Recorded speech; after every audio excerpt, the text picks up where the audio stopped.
Hello and welcome to EduSathi. Now, we'll be discussing the topic of geometry. We'll be discussing the concept of lines, curves, and angles in this presentation. So, let's start with line. Line is formed by connecting two or more points. You randomly take any 2 points and you connect them. So, a line is formed. Now, this line can be categorized into 3 different categories: line, line segment, and ray. Let's look at them. Line. A line does not have definite endpoints. A line can extend till infinity. So a line is extendable both sides to infinity. So it can go from infinity to infinity, and this line does not have a fixed length. Whereas if you look at the case of line segment, a line segment has 2 definite endpoints. So these are the 2 endpoints that a line segment has, and the length of a line segment is fixed. The line segment cannot be extended till infinity. Ray. Ray is a combination of line and line segment. It has one endpoint which is fixed. That means it cannot be extended in this direction. Whereas the other endpoint is not fixed. It's an open thing on the other side. It can be extended in only one direction. So one direction it can be extended.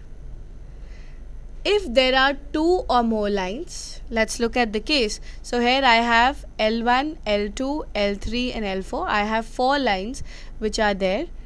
These lines can be parallel. Parallel means the distance between the 2 parallel lines would always remain constant. And from now on, whenever we are talking about distances, we'll always talk about perpendicular distance. So when I'm talking about distance, I'll always talk about perpendicular distance. The perpendicular distance between the 2 parallel lines is constant. It will never increase, it will never decrease, even well produced till infinity. So parallel lines never ever intersect. Here L1 and L2 are the lines which are parallel.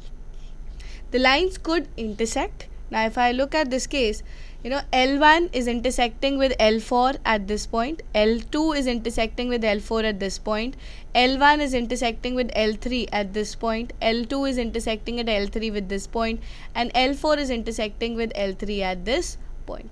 So the 2 lines could be parallel if the distance between them is constant. The 2 lines could be intersecting. If the 2 lines intersect, right, the distance at the point of intersection would be considered as 0. The third situation is the lines could be perpendicular. Now, perpendicular means whenever the lines intersect, the angle which is formed between them is a right angle. So here if I look at it, L1 and L4 are perpendicular. It is given in the thing, and L2 and L4 is also perpendicular to each other. They are intersecting lines, yet the angle which is formed between them is 90 degrees. Transversal. A line intersecting 2 parallel lines is known as transversal. So L3 is a transversal to L1 and L2. Let's look at curves. So curves can be of various types. If you look at your right hand side of the screen, there are various types of curves which are given. The curves can be classified as a simple curve. Simple curve means there is no crossing of the lines which is taking place. So if you look at the curves, you can identify B, C, F, D, G, H, I, all of them as simple curves with an exception of A and E, because in this kind of curves, the line does not cross each other. A curve can also be classified as an open curve or a closed curve. Again, look on your right hand side, open curve. As the name suggests, the curve does not form a closed space. So F, G, H, I, all of them are examples of open curve, whereas A, B, C, D and E are the examples of closed curve. Angles. Whenever 2 lines intersect, they always form an angle. So this angle which is formed is known as the angle between the 2 lines. Now this angle could be of various types. This angle could be an acute angle. Acute angle is an angle whose measure is between 0 and 90 degree. So if an angle measures between 0 and 90, it will be termed as acute. If an angle measures exactly equal to 90 degree, it will be termed as a right angle. And if the angle is more than 90 but less than 180, it will be termed as an obtuse angle. So any angle can be classified as acute, right or obtuse depending upon its measure. Let's look at the case. This is the case that we have. If you look at this angle is less than 90 degrees. So this will be an acute angle that we'll have. The measure of this angle is 90 degree. It will be known as a right angle. And the measure of this complete angle is more than 90 degree but less than 180 degree. It will be termed as an obtuse angle. Now I know in a straight line the angle is 180 degree. So if I extend this, the total angle that I should get would be 180 degree, but only if I measure this part of it, it will be less than 180. So it's an obtuse angle. Other types of angles could be complementary angles. If two angles sum up to give you 90 degree, those angles are known as complementary angles. Let's look at it. Here A and B sum up to give you 90 degrees, so they will be termed as complementary angles. If two angles sum up to give you 180 degree, they are known as supplementary angles. Supplementary angles also form a linear pair. So A and B forms a complete line. Reflex angle. Two angles sum up to give you 360 degree reflex angle. So if you look at this case, this is angle A. The leftover angle would be a reflex of this angle. Angle A plus angle B would give you 360 degree. So here B is known as reflex of angle A. Okay, let's move ahead and let's look at the relationship that you have in terms of angles. Now here what I'm considering is this line L1 and L2 are given to you as parallel lines and L3 is a transversal. So this is a transversal which is given to us, and L1 and L2 are parallel to you. Now if I look at the first set of angles, the first set of angles are vertically opposite angle. So what happens? Two lines intersect. This and this angle would be vertically opposite angles, and this angle would be vertically opposite angles. Now the rule is vertically opposite angles are equal.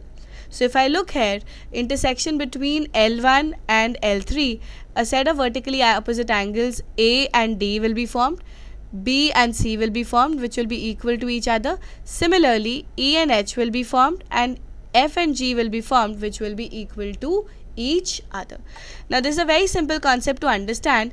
If you have a linear pair, right, the angle is 180 degree. If this line divides, this total angle, let me call this as X and Y, will sum up to 180 degree.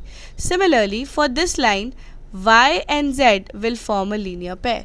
Now what I have, X and Y form a linear pair and Y and Z also form a linear pair. So X becomes equal to Z. Vertically opposite angles are equal. Similarly, this is Y, so this will also be Y. If two lines are parallel, if two parallel lines are intersected by a transversal, that is what we have already seen, you will have a set of corresponding angles. Now in the figure that I have, corresponding angles would be angle B and F, angle D and H, angle A and E, and angle C and G. They are a set of corresponding angles, and whenever you have two lines parallel intersected by a transversal, corresponding angles are equal. The third set of angles that are formed are alternate angles. Again, alternate angles can be classified as interior and exterior.